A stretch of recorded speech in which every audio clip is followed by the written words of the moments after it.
안녕하십니까. 우크라이나가 카스피해에서 이란의 그 선박을 공격해서 상선입니다. 한 명이 사망하고 한 명이 그 부상한. 그래서 이제 그 이란이 강력하게 그 반발하면서 우크라이나에게 보복을 타지만은 이런데 그 또 상황이 발생했습니다. 이렇게 되면 그 처음에 호르무즈에서 이제 그 싸우다가 이란하고 미국 전쟁이, 그리고 이제 그 러시아하고 우크라이나가 흑해 쪽에서 흑해 싸우다가요. 지금 제3의 새로운 전장터, 제3의 전장 카스피해에서 이제 그 이란과 우크라이나가 싸우는, 정말 이게 그 세계대전도 아니고 또 이게 이런 엄청난 일이 벌어지고 있습니다. 그런 게 왜 그러냐면요. 이란이 러시아하고 밀착해 있거든요. 실제 옛날에 그 모즈타바 하메네이가 폭격당해가 부상 입었을 때 혹시 모스크바 병원에 있는 게 아니냐, 이런 데 이야기도 있었잖아요. 지금 이란을 도와주는 나라가 몇 나라 없어요. 러시아, 그 다음에 그 중국, 그리고 이제 뭐 이재명이 한국, 그 이란에 뭐 돈도 주고 한국 이재명이 이거 정도밖에 없어요. 이란이 고립 무원인데, 근데 러시아하고 이란은 이제 그 서로 군수 물자를 이란이 많이 지원해 준 거예요. 실제 이란이 러시아 쪽으로요, 카스피해를 통해서, 카스피해는 이제 그 내부에 그 바다, 태평양, 인도양처럼 이게 바다가 아니고 육지 내부에 그 어떻게 보면 이게 그 바다만큼 크긴 크죠. 육지의 그 내해, 내부의 그 바다 중에 가장 큰 게 카스피해입니다. 카스피해. 세계 최대의 내륙의 수역 물이 있는 이게 카스피해인데요. 이쪽으로 이게 그 이란이 계속 그 드론, 특히 이란이 드론을 잘 만들잖아요. 드론을 이게 그 러시아로 지원해주고 또 필요에 따라서 이제 그 탄도 미사일이나 이걸 지원했던 거예요. 여기에 그 우크라이나가 여러 번에게 경고하다가 이번에 그 우크라이나가 이란의 상선을 드론으로 타격해서 사망자가 발생한 이런 이제 그 상황입니다. 근데 카스피해 그 지도를 딱 보면요. 이제 이게 과연 앞으로 그 이란이 우크라이나하고 어떻게 될지, 카스피해라는 게 그 제가 세계 최대의 그 내륙의 수역, 호수라고 하기엔 너무 크고 바다는 아니고 내륙 수역이다, 이렇게 이야기했는데, 거기에 우리가 대충 보면 이게 북쪽이 당연히 그 러시아죠. 거기에 볼가강 있잖아요. 우리 볼가강이 내륙 수로로 이게 연결되는 겁니다. 카스피해가. 책이 많이 나오고 음악도 많이 나오잖아요. 볼가강, 카스피해. 북쪽은. 그리고 남쪽은 당연히 이란하고 연결되니까 이란이고 카스피해로 러시아의 무기를 대주는 거예요. 이런 쪽에 러시아, 그 다음에 그 이란. 그리고 이제 그 서쪽에 보면 이제 그 아제르바이잔이 있죠. 아르메니아하고 아제르바이잔, 이게 계속 싸우는데, 오히려 이제 그 카스피해 호수의 서쪽에, 거기에 그 아제르바이잔이 있습니다. 아제르바이잔하고 이제 그 아르메니아가 서로 계속 어르렁거리며 싸우죠. 아르메니아는 이게 기독교 나라거든요. 기독교 거의 유일한, 대부분 다 이슬람인데 아르메니아. 오른쪽이 그 아제르바이잔인데 카스피해로 보면 왼쪽이 아제르바이잔이 있는 거예요. 그리고 이제 그 동쪽에 보면 이제 그 주로 카자흐스탄하고 투르크메니스탄 이렇게 있는 거예요. 그래서 크게 보면 이게 그 5개 나라가 둘러싸고 있다. 북쪽에 러시아, 남쪽에 이란, 그 다음에 그 서쪽에 아제르바이잔, 그 다음에 그 동쪽에, 거기에 보면 이제 그 우리가 그 2개 스탄 나라, 예를 들어 이제 그 카자흐스탄, 그 다음에 그 투르크메니스탄, 요런 이제 스탄 나라 있잖아요.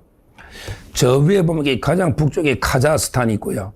그 다음에 그 밑에 우즈베키스탄, 카우, 그리고 그 투르크메니스탄, 그리고 그 밑에 아프가니스탄, 그 다음에 그 밑에 파키스탄, 이렇게 그 위에서부터 스탄 국가들이 쭉 놓죠. 카자흐스탄이 그 큽니다. 카, 우, 투, 아, 파, 카오투, 아파. 여기 쭉 5개 나라가 위에서부터 내려오는 거예요. 그리고 이제 중국 쪽으로 투르크메니스탄, 옆에 키르기스탄, 그 다음에 타지키스탄, 이게 나라들이, 스탄 나라들이 워낙 민족에 따라 키르기스 민족이면 키르기스스탄. 이런 식으로. 와, 이게 나라가 너무 많아가 다 외우는데 고생합니다. 그래도 이게 나라 이름은 다 알고 있어야 되니까 대충 우리 지리 공부할 때, 저 옛날에 맨날 사회 지도 꺼내놓고 그 외우는 게임을 하다 보니까 그 나라들은 대충은 다 외우죠. 하여튼 그게 카스피해니까 남쪽에 이란, 북쪽에 러시아, 거기에 가는 거죠. 자, 그러면 이란이 보복을 한다는데 어떻게 보복을 하느냐. 이란이 지금 뭐 유엔 총회 소집까지 요구하면서 유엔 안보리 난리 치는데요. 근데 보복할 방법이 별로 없어요. 이란이 미국 본토도 못 때리죠. 그 다음에 이스라엘도 2,000km 이상 떨어져가지고 이스라엘도 이게 못 때리잖아요. 그러면 이게 우크라이나는 때릴 수 있느냐? 아니, 우크라이나가 흑해로 이게 이란하고 뚝 떨어져 있잖아요. 이란하고 이게 한참 떨어져 있잖아요. 그게 뭐, 조지아나 여러 나라 이게 아까 아제르바이잔부터 이게 여러 나라를 거쳐야 우크라이나가 나오는데 멀어서 아마 이게 이란에서 직접 우크라이나에 보복하기는 어렵다. 저는 이래 봅니다. 다만 이제 그 우크라이나가 중동에 뭐 예를 들어 UAE, 아랍에미리트 연합이나 이런 나라의 그 실제 기술자들을 파견해서 드론도 지원해주고 우크라이나가 중동의 여러 나라 드론이나 지원해줍니다. 지금 드론이 강국이 우크라이나하고 이란이에요. 그리고 서로 이게 이란은 러시아를 지원해주는 거고요. 그 다음에 우크라이나는 중동의 여러 나라를 지원해주는 또 이게 이란이 중동에 있는 우크라이나 시설이나 기지를 타격하지 않을까 이렇게 보입니다. 하여튼 전에 분리되어 있던 2개 전쟁이 연결되는 제가 볼 때 이게 심각한 상황이라 봐요. 예를 들어 이제 러시아하고 우크라이나 전쟁과 그 다음에 미국하고 이란 전쟁이 2개 분리되어 있었는데 이게 우크라이나가 이란을 때림으로써 2개 전쟁이 연결돼 버리는 원래 세계대전이 그런 식으로 많이 났었거든요. 뭐 그 정도까지는 아니더라도 하여튼 새로운 국면이 열렸다. 그래서 2개 전쟁이 끝내려면 동시에 끝내는 게 맞는 거예요. 지금 러시아하고 우크라이나도 4년 6개월 이상 지금 전쟁하고 있는데 피해가 막심하거든요. 저는 중동 전쟁과 우크라이나 전쟁을 동시에 끝내는 게 이게 세계 평화를 위해서도 맞지 않나 이렇게 봅니다. 특히 러시아하고 우크라이나 전쟁은요, 우리하고도 직접 연결되는 게 지금 북한이요, 한 3만 명 정도의 파병을 푸틴이 3만 명 정도의 요청했답니다. 저번에도 15,000 이상 갔거든요. 이렇게 되면 북한군이 실전 경험을 쌓고 북한군이 피맛을 보게 되거든요. 그러면 북한이 엄청 강해지는 군사력이 되는 거예요. 원래 군대는요, 실전 경험을 통해서 강군이 되는 겁니다. 그래서 지금은 이제 푸틴이 아직 과연 북한군의 3만 명에 대한 대가, 돈을 줄 수 있느냐, 이 문제 때문에 아직은 어떻게 될지 모르지만 실제 젤렌스키가 이야기했잖아요. 푸틴이 북한군 3만 명의 지원을 요청했다. 이런 이야기 나오고 있지 않습니까? 이거는 우리 안보에도 큰 위협이 될 수 있는 거예요. 하여튼 이런 거 보면 지금 심각한 게요. 보세요. 러시아가 어쨌든 군사력 전 세계 2등이라고 평가받았잖아요. 우크라이나도 한 10몇이 됐죠. 이런 큰 나라가 4년 6개월째 전쟁을 하고 있는 거예요. 그러게 이란도 군사력이 강한 나라거든요. 이라크하고 오랜 전쟁을 했고요. 이란도 밑에 후티 반군이나 또 하마즈 뭐 이런 것까지 치면요. 하마스나 후티 반군. 이게 아주 군사 강국입니다. 페르시아 민족이 이란도 군사 강국이에요. 미국은 1위고요. 그러니까 결국에 미국하고 지금 이스라엘도 강한데 이란하고 전쟁을 벌이고 있고 뭐 지금은 이제 다시 약간 12일 동안 때리다가 약간 소강 상태로 또 협상이 될지 지금 이런 상황인데 하여튼 지금 전 세계 1, 2등이 전쟁에 휘말려 있는 이 정도면 거의 뭐 옛날로 치면 세계대전 수준입니다. 전 세계 군사력 1, 2등이 전쟁에 휩싸여 있는 심각한 상황이다. 이렇게 보고요. 여기서 이제 마지막 중요한 게 우리의 선택이거든요. 이렇게 우크라이나하고 이란하고 지금 만약에 또 전쟁이 확전된다. 이럴 경우에요.